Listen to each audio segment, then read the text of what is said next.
My name is Monique Snyman and I'm an editor for Booktrib.com. Today, I have the pleasure of speaking with author C D Kreger, who will give us some insight into her book, Face the Storm.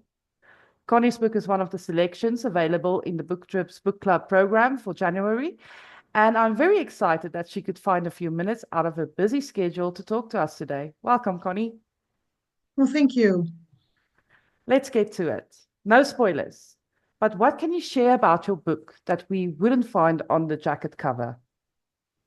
So, my book is a memoir of surviving sexual abuse. It doesn't have a whole lot of mystery and intrigue to it, but I'll give you the spoiler that surprised me. And it shouldn't, because I know how this works. Every time I talk about sexual violence, I meet other people who have stories that they have never shared. And in this case, I wrote a book about incidents that took place in the 70s, 1,000 and more miles away from where I live now, in a town and a state that I haven't been to in a very, very long time. I didn't have any connection to any of the people from that town and hadn't in decades. Other survivors found me within weeks, literally. And it just brings back the reality that while sexual violence is something that is incredibly isolating for those of us who experience it, the truth is 62% of the population experiences some form of sexual violence in our lifetime, and we're never alone. We just don't know how to reach out, how to find each other, and how to communicate and support each other. So I hope I can make a difference. I'm sure you I'm will. sure you will.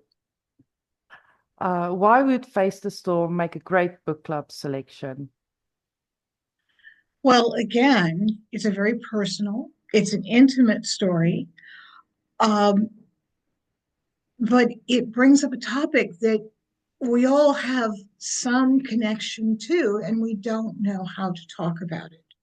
So, following along the same theme, I would find it myself to be beneficial to sit with a group of book club readers and have a tool like this to open a conversation into something that affects all of our lives one way or another.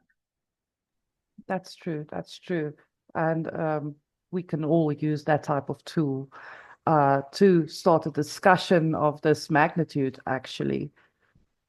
What's the best book, fiction or non-fiction, you've read in the last year and why? My favorite book is almost always the book I'm reading right now. There are so many books out there and they're wonderful and we choose good ones. But the book I'm reading right now is actually one that was listed on the current Booktrib newsletter. It's called Butterfly Stitches, and it's by a woman named Michelle Vrabel. Her story and mine are incredibly different and incredibly similar.